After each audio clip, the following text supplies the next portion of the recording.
Throughout history, we, as humans, have used the power of our minds to achieve incredible and amazing feats.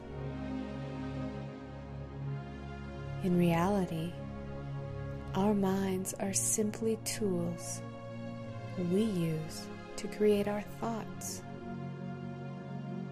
And the quality of our thoughts determines the quality of our experiences.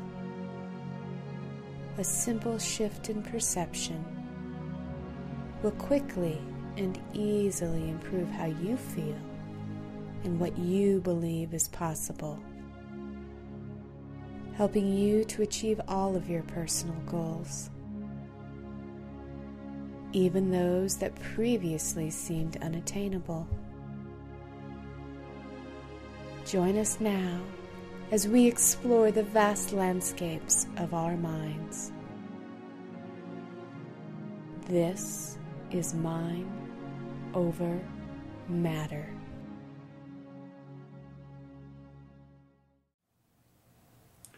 Good evening, I'm Mitch Friedman. And I'm Brandolyn Jokiel, and you're watching Mind Over Matter, where we teach people how to use the power of their minds to feel better, overcome obstacles, and reach their goals. You know, one other thing we do that I think is so wonderful, Brandy, and one of the reasons we do this show is we get to really show you all these different kinds of modalities, healing modalities, so that you get to choose. So every time you watch our show, it's a great opportunity to just let go of all your expectations, and for today, you get to suspend your disbelief and just have a great experience with this wonderful interview that Brandy did. Her name is Phyllis Hubbard with Radiant Health Strategies. It's an amazing interview. It's pretty much the whole show today, isn't it? She's so brilliant that I was doing the editing and I couldn't find anything to take out of the show. Absolutely. Yeah, both of you were just excellent. It's a great interview. Enjoy. I'm here at Radiant Health Strategies with Miss Phyllis Hubbard. After battling chronic bronchitis for years and years, Ms. Hubbard discovered a way to guide herself to radiant health. She then went on to be professionally trained in clinical aromatherapy, Aryuveda, herbology, natural food nutrition or whole food nutrition, as well as Reiki. And so I'm so happy to be here in her office at Radiant Health Strategies. You're a massage therapist as well. There's nothing this woman does not do. She does it all. So thank you for being with us here tonight, Phyllis. Thank you for so having much. me. Yeah. So you call yourself a synergist, and your tagline is guiding you on your path to radiant health. Yes. And so how do you use synergy in your clinical practice? Well, I incorporate a wide range of modalities, everything from Aryuveda to Chinese medicine, Tibetan Aryuveda, incorporating massage therapy and all of those things. And so what I have found is that a lot of people have issues with a particular modality. So if, for example, there is a way to heal cancer, but it seems like the particular modality that comes from, say, Aryuveda is a little bit strange or sounds weird to the person, I intuitively can tell that they're not willing to go down that road. Right. So I incorporate synergy for that reason, so that people can understand. There are many, many ways to get to the finish line. People think that there's one way, there's one pill that's going to save you, and that's just the way. No, there are infinite ways to get to the finish line. Right. And so that's the one thing that I want people to really understand. I think that's such a wonderful approach because, Mitch and I are certified clinical hypnotherapists, but one of the reasons that we do this show is that whatever you believe in to work, whatever you're comfortable to work, does work. And that there's so many different ways to heal. And I love that you've brought in all of these different things into a wonderful practice of guiding people to radiant health in all kinds of ways. And I love that word, synergy. It's really fantastic. And the guide thing is really important too, because people expect, the old way of thinking is that the doctor tells you exactly what to do, you do that one thing, and then you're healed. That's not the way I function at all. I'm a guide. So a lot of times people will say to me, well, how much of this particular enzyme should I take? And I'll say, well, how much do you think you should take? And they don't like that. And I say, well, pick up the bottle and ask yourself, how much do you think you should take today? You know, and listen to your body and learn that your body will start to tell you what you need. There's a particular therapy called a Soleil therapy, and the recipe is a teaspoon in a glass of water. It's a salt water solution. And so one day you may take that teaspoon and you won't taste the salt at all.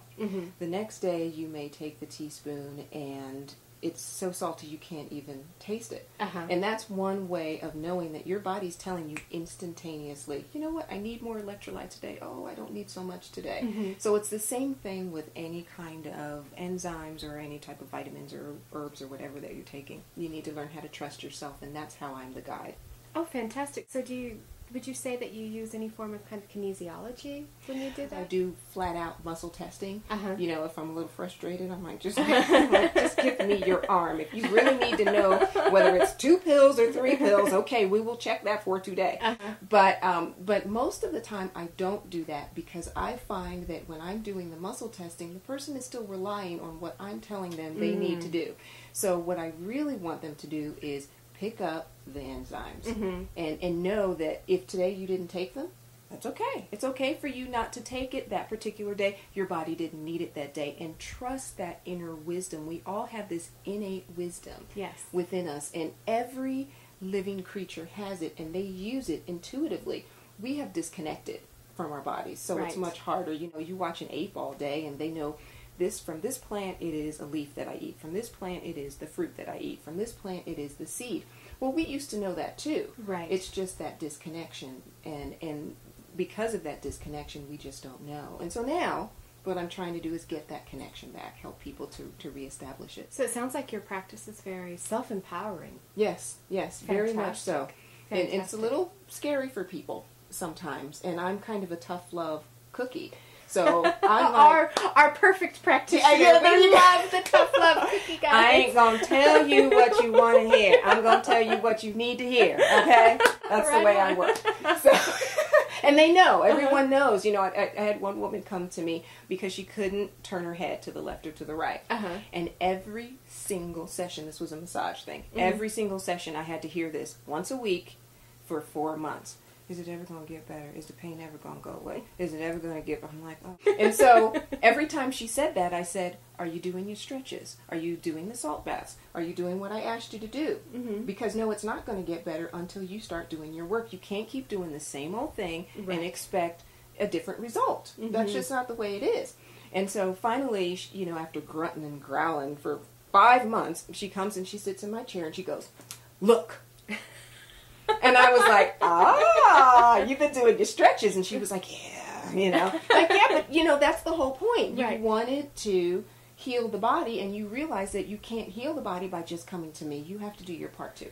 Oh, my goodness. It's so wonderful to hear somebody else say that. Because Mitch and I, you know, somebody sits in our chairs and we say, you know what, the marathon starts here. This is just the starting gun. Right. This is for you to get the information you need to know to heal. And then the work takes place outside of this office. That's right. So I'd love to hear that in all of these different modalities and how you're bringing them all together. And also telling people, no person can fix you. That's right. But I can give you tools. I can guide you in what you need to do to fix yourself. So, that's right. Bravo, Phyllis. Thank you. So what is the difference between Ayurveda and naturopathy? Aryuveda is an ancient system of healing that comes from East India, and the reason why my practice is built upon the foundation of Aryuveda is because I healed myself of bronchitis, which is one of the chronic obstructive pulmonary diseases. I used Aryuveda to heal my body. I really had absolutely nowhere to go. I was in a bookstore. I found a book by Deepak Chopra, and that book alone pretty much cleared up most of the bronchitis for me. So I became a very disciplined and grateful student of Aryuveda. So Aryuveda means the science of life. So it is just the way to live your life. So you see how we tend to make distinctions between our bodies and our minds. You know, we have our work and we have our family, and all of this stuff is separate, and that is incorrect. We know that that's not correct. Ayurveda is the science of life. The science of life meaning you incorporate emotional health and physical health and well-being and spiritual health and well-being into your life in a synergistic way. So that's probably another reason why I'm a synergist. So that's Ayurveda. It comes specifically from East India.